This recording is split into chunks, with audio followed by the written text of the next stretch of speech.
What's up, internet basketball junkies? Today we look at a defensive drill to hammer home a lot of the smaller details of being a good defender. We called this drill Gauntlet Defense because we have players go through multiple guided technique-based steps within the drill before finishing with a one-on-one stop. If the player doesn't get the one-on-one stop, he has to do it all over again. All players have to successfully do all of the steps and get the stop to be done with the drill, no matter how many reps it takes. The drill requires a decent amount of setup and explanation, but after the players and coaches have done it a few times, it's easy to get going.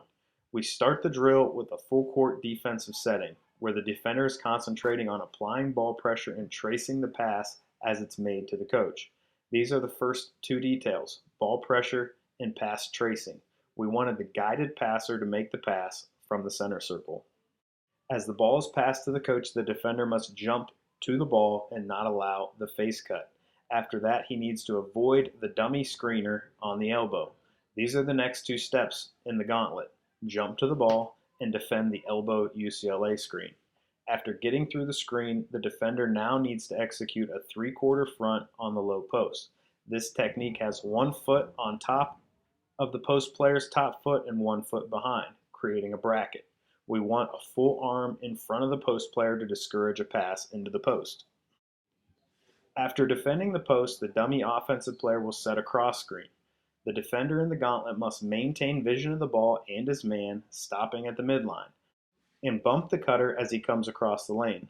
After bumping, he needs to sit on the midline. He is defending a player on the weak side of the court, so his positioning is 1 foot on the midline in our defensive scheme. From this position, he's waiting on the coach to throw a skip pass. On the skip pass, he wants to move on the flight of the ball to close out on the wing.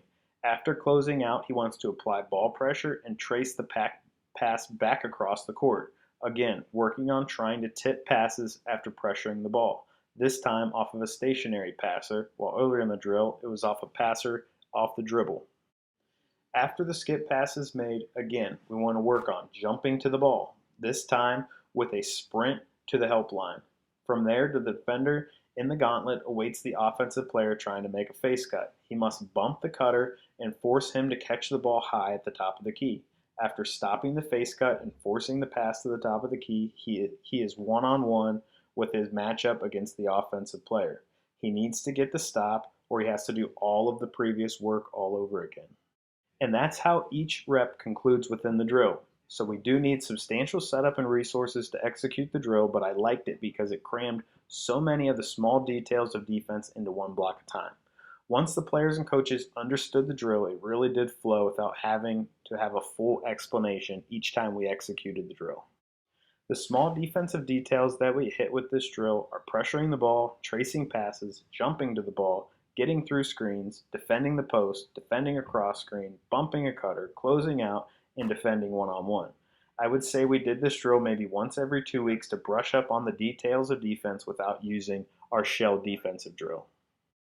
If you're new to the channel, don't forget to subscribe. Only about 35% of you watching this video are subscribed to the channel. If you're enjoying the content, give this video a like and make sure to hit the bell to get notifications on future videos. Also, browse my Self-Fi store. The link is in the description for more detailed basketball coaching content. I have thorough materials for sale on many topics, including the circle motion offense, how to run a strength training program, a diamond press defense, how to build a youth program, a half-court 1-3-1 trap, the European ball screen offense, fundraising for high school basketball, and much, much more. Also, take a look at my newest product, which I call My Portfolio, which is not only what I would present to an interview committee to interview for a high school basketball coaching job, but also every supporting document we use to run our program. This includes outlines for how we run our fundraisers, templates for practice plans, guides to our offensive and defensive schemes, how to run a preseason meeting with your parents, and much, much more. Check out the link in the description to see all the content that comes in my newest product, which I call My Portfolio, which is now for sale. Thanks for breaking down this drill with me.